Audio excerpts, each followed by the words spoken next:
Welcome back to Constantly Varied Conversations. Very special guest, Amy Bream. Amy, how are you? Great. How are you? I am great. I'm excited to have you on. For those that don't know, Amy, you are a multi-time CrossFit Games athlete in the Mhm. adaptive division and kind of kill it year over year. I was looking at your stats prior to this call, and I'm always impressed with what you accomplish. So congratulations on all your Thank you. success. Thank you very much.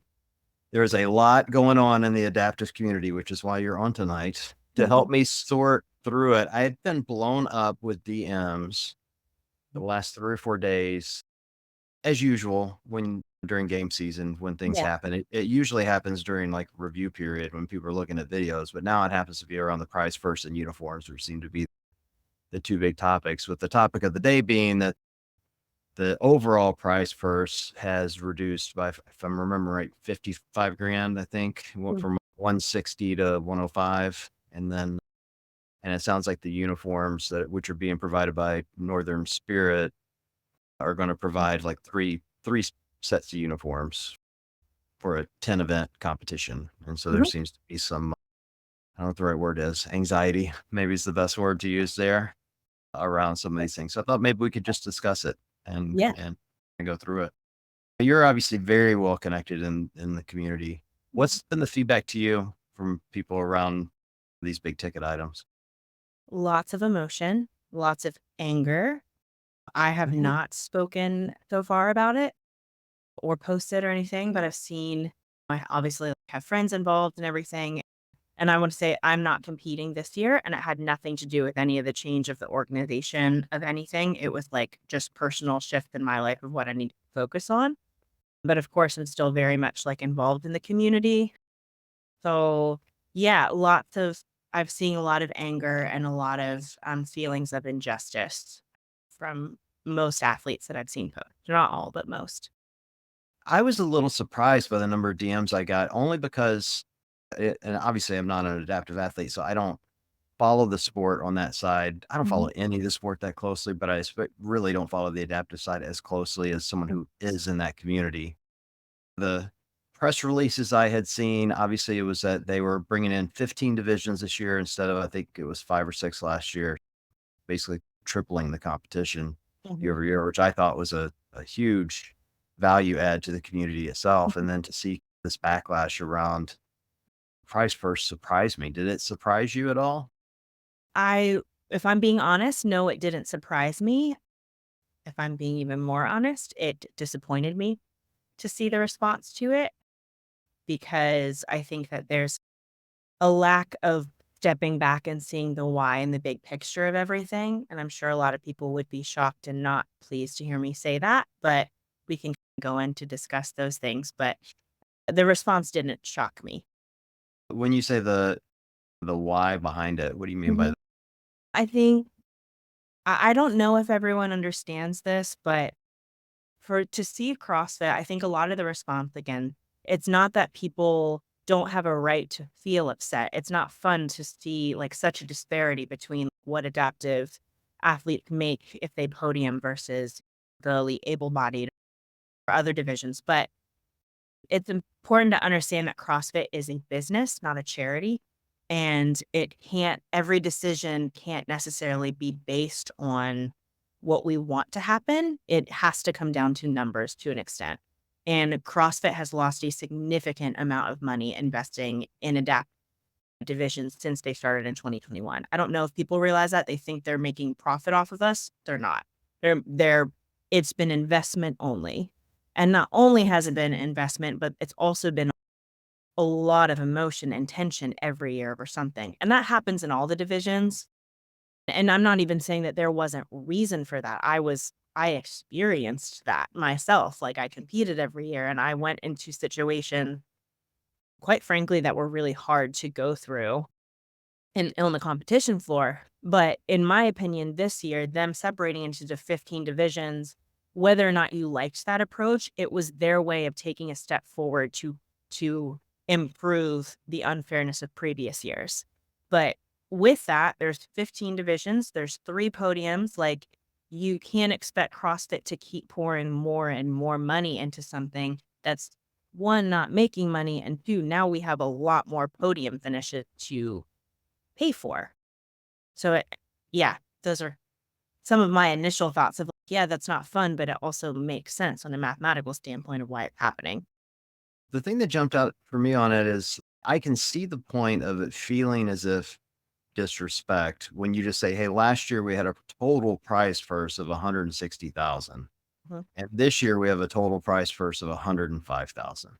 That mhm, does feel like, "Oh crap, they mhm, don't love us anymore." And I get that.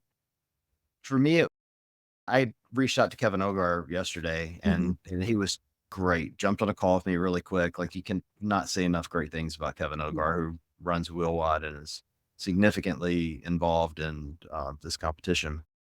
And so I asked him some of these questions, and he said to me, "It's interesting the difference in that." We had a 10% drop off in open enrollment, and like the banker and me just doing the math really quickly is going, man, like you lose 10% of open revenue off the mhm, top, which is a pretty significant number of people. That's clearly gonna cut into that, and then you give a separate competition that they didn't have last year. Like, last year, the adaptive community was with the age groups and the teens, and so you've got everything in one place, using one rig, mostly the mhm. same equipment, same judges, much fewer divisions, like, the total cost expenditure is less, and so now you're moving this thing to help me out, where is it? San Antonio, thank you. Yeah, I wanna say San Diego, and I knew that was it's hard to think through it, but yeah. yeah, yeah. Yeah, so in San Antonio, as a standalone competition, 3 times as many people, which means you're gonna need 3 times as many volunteers and bigger Mhm. rig and more equipment. Like, I'm doing the math going, the money's gotta come from somewhere. It Yeah. has to. And part of that in my mind has to be the price first. But there's the other side of me is I'm not sure that was ever explained to any.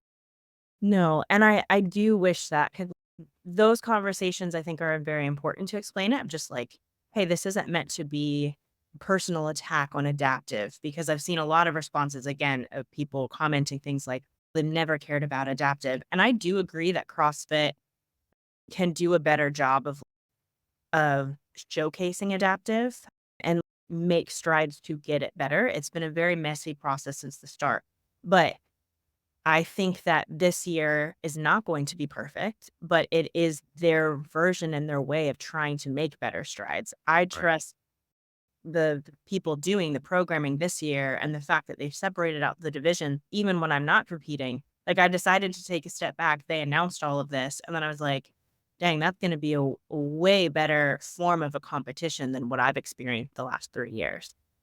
And so I think those are really positive things. I just wish that there was a way, maybe this is a way that people can see the breakdown of they're paying for a new, yeah, like 3 different essentially. I don't even know, is like teen and master separate or are they together? They're separate. So the teens, I forget where their comp is. They is run by Pitt, which is up in Michigan, Mhm. and then Legends is going to run the Masters. 3 separate competitions, and when you think of what it takes to put on a competition, I've never put on a competition other than something in a gym, and even when you do it at the local level, it's stupid expensive. And I've been to Wheelwad, to the actual Wheelwad event, and it has to be infinitely more expensive than an able-bodied competition because it requires so much more equipment, gear, people, medical staff. The everything is so different. There's no comparison, and so it didn't shock me that they reduced it. It disappointed me a little that the communication wasn't better. And Yes. then to your point, I can see why you would have disappointment that people would be blowing up the social streams at the Yeah. same time. Yeah, exactly. And some of the cases too, I don't know if you were going to ask a question about this, but one of the arguments, I guess, that I really, quite frankly, don't like at all is people saying things like the 40th place at the able-bodied elite level gets X amount. That's a participation trophy. I despise that argument Right. because it's just because we're adaptive doesn't mean we discredit the hard work that other people do.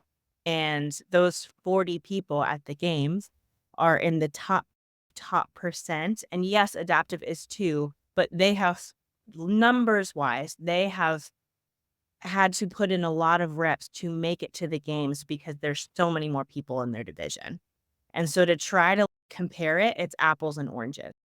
And so, yes, we know that adaptive athletes like have to work hard to make the games, but at the same time, like I've worked out with games athletes in the team that I was on and in the space that I've been in, and there's been many times that they, pardon my French, but beat the shit out of me in a workout, not because of my adaptation, but because their fitness level and their experience and their reps are just better than mine. I haven't had the time and the skill to get to their level yet.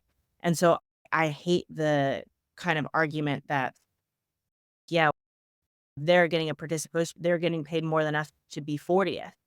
Yeah, but they've worked really hard to get there, and they also have are fighting a lot more numbers to get there than the adaptive athletes are, and that people don't wanna hear that, but it's the truth. Yeah, I see that. I've heard that argument as well, and I do raise an eyebrow to it, so I agree with you on that. The area where I might differ a little is I Mhm. am curious to some of the payouts on the master side, how they compare to the adaptive athletes, Mhm. because I do find that to be a more viable comparison. And when you Yes. look at, as an example, the 65 to 69-year-old age group make more than the first place winners at Wheelwad.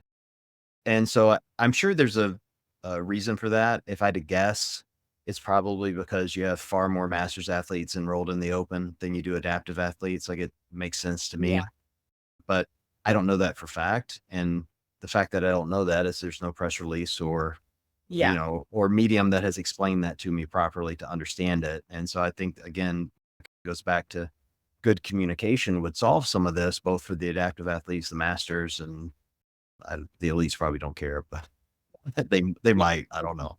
No, and I agree with that. I think I wish that there was more transparency and communication about that because, you know, yeah, it would be interesting to know, and even for people when they get upset, when they don't understand, it does feel incredibly unfair. No one wants to feel like they're not being paid attention to or like that they're like tossed aside.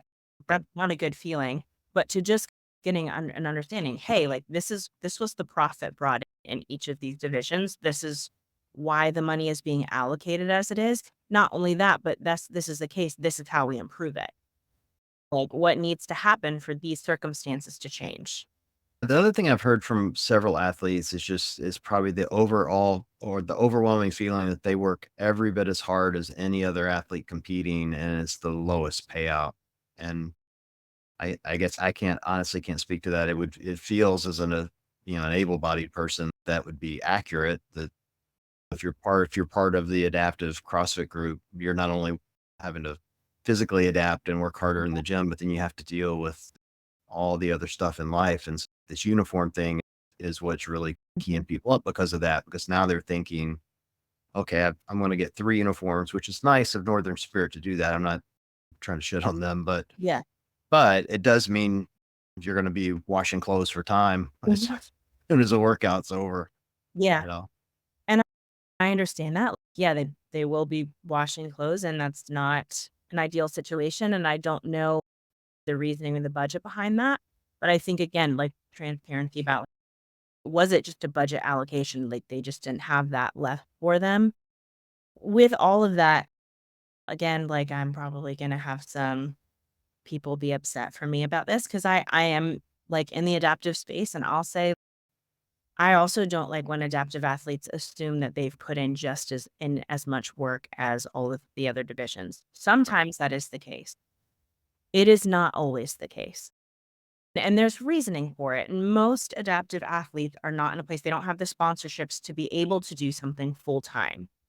And there are I don't want to speak to everyone. I don't think it's fair for me to speak for everyone, but in my personal experience, I have seen again, I've seen like individuals put in the work to get to the elite levels and also some masters athletes. And I can't say the same that I competed and trained to that level every year since I started CrossFit. What I see a lot of is a lot of adaptive athletes, they've been doing it for a while. Quite a few of them are new to it. And because of like signups and it's like what the divisions were when CrossFit first started. we would see Rich Froning back in the day struggle in a set of muscle ups that would be like a warm up now.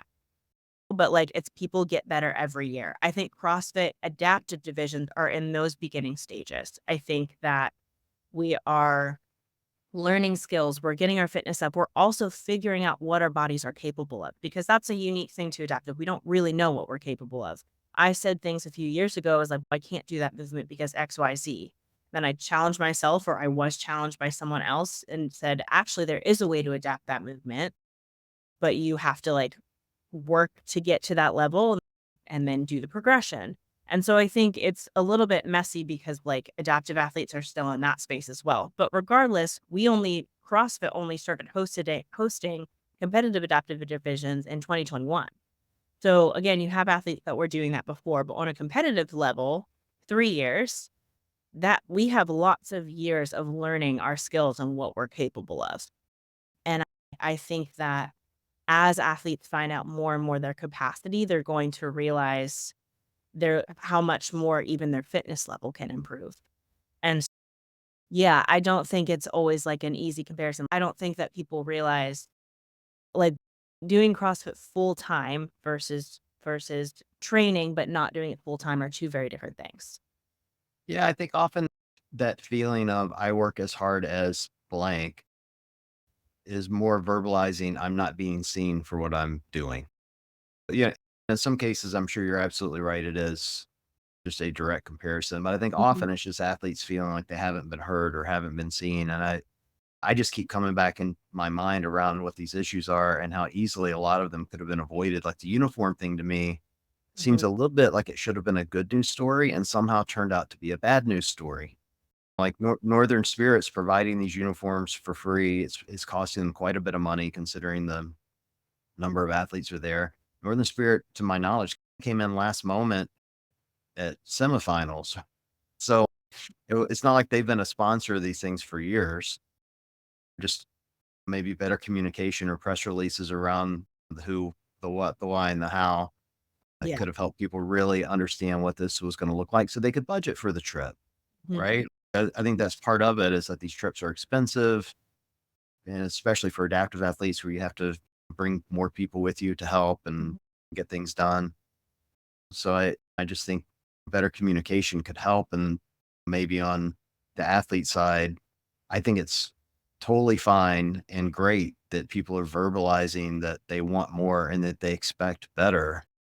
I'd like to see a better outlet for them to do that than just yeah, social. I don't know if that's a committee or a group at Will Y that they can reach out to directly, but yeah. And to have those open conversations of, again, not just reacting immediately, not like this gut, like, I'm not happy about this, but at least publicly on socials when I say that, but yeah, like having a direct conversation because the adaptive community also is very like tight knit. Pretty much everyone knows everyone in some capacity.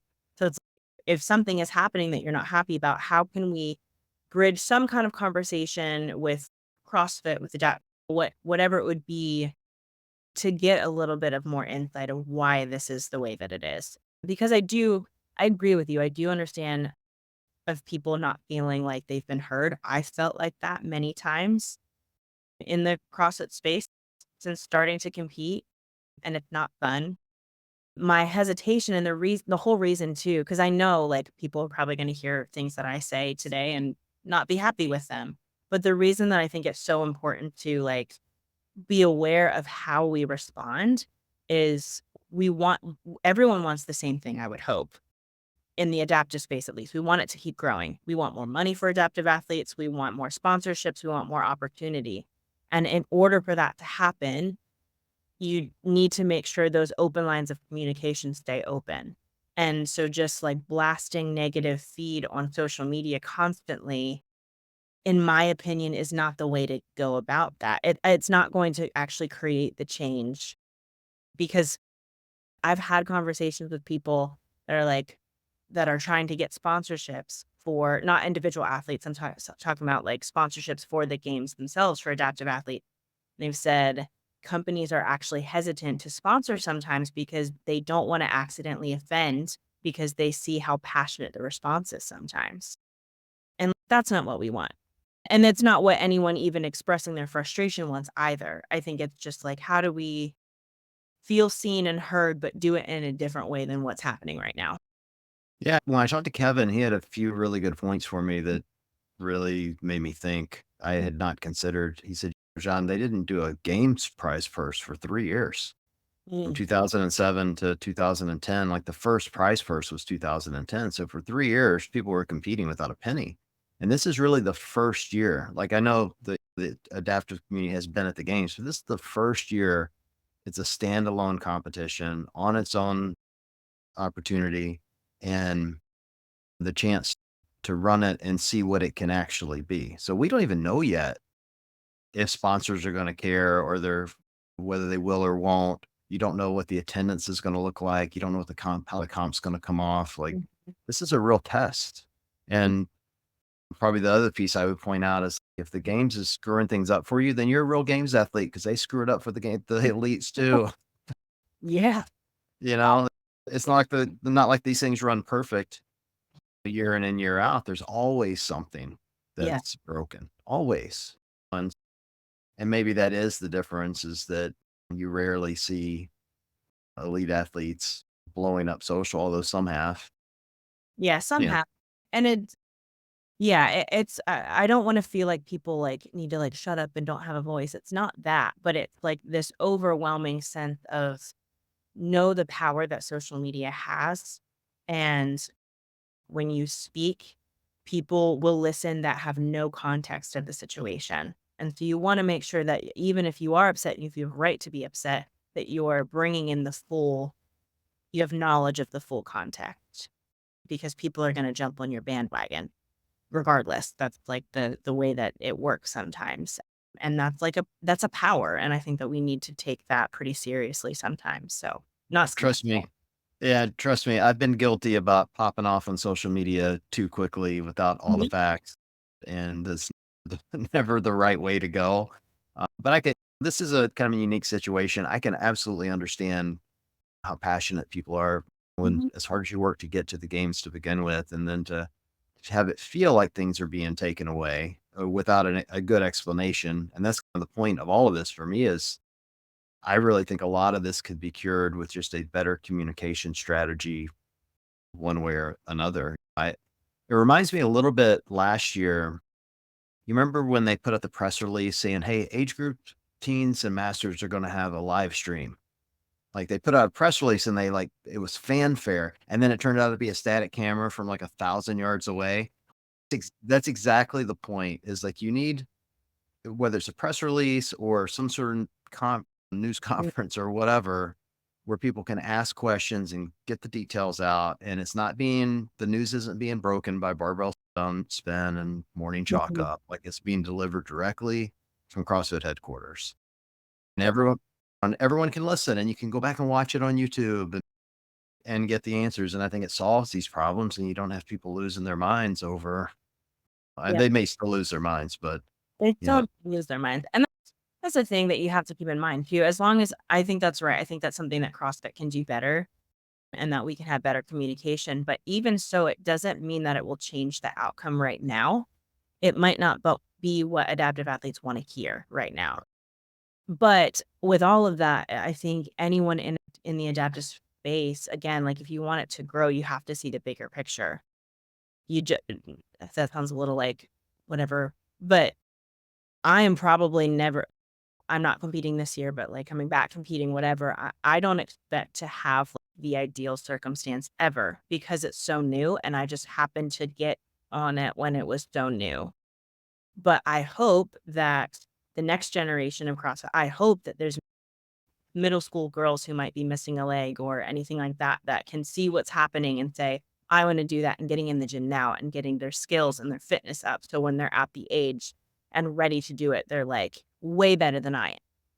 And I think that is like long term what people want. And we just want to make sure that we keep communication open and do whatever we can to keep the sport going forward in as like unity mindset as possible rather than this constant bickering and division. Even if you do have a right to communicate that you're upset, again, doing it in the right way. So I'd like to see CrossFit do a few things differently moving forward with this division. I'd definitely like to see some sort of just better communication vehicle. I mean, Mhm. come on, they've got a huge YouTube channel. That alone is a very easy, inexpensive, costs you next to nothing to produce content, put it out so people can go watch it on the regular. The CrossFit Games podcast they could use. They could create their own podcast just for wheel wad, for God's sakes. There's any number of ways you could get this information out to the athletes and to the families so they understand it. And that's on CrossFit. And I think the Mhm. athletes have a right to be pissed off to not be getting that up front and have to find out after they've qualified for the games. Like that for me, that's the part that's disrespectful. And then I think the other piece that they should be thinking about, whether this is a they can do it or not, I don't know.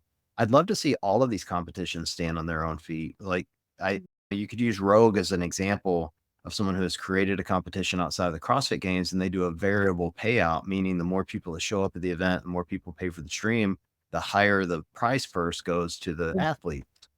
And so Yeah. you could do a similar thing. Now, let's be honest, like this event's not going to make money this year. There's no Mhm. way it's going to make money.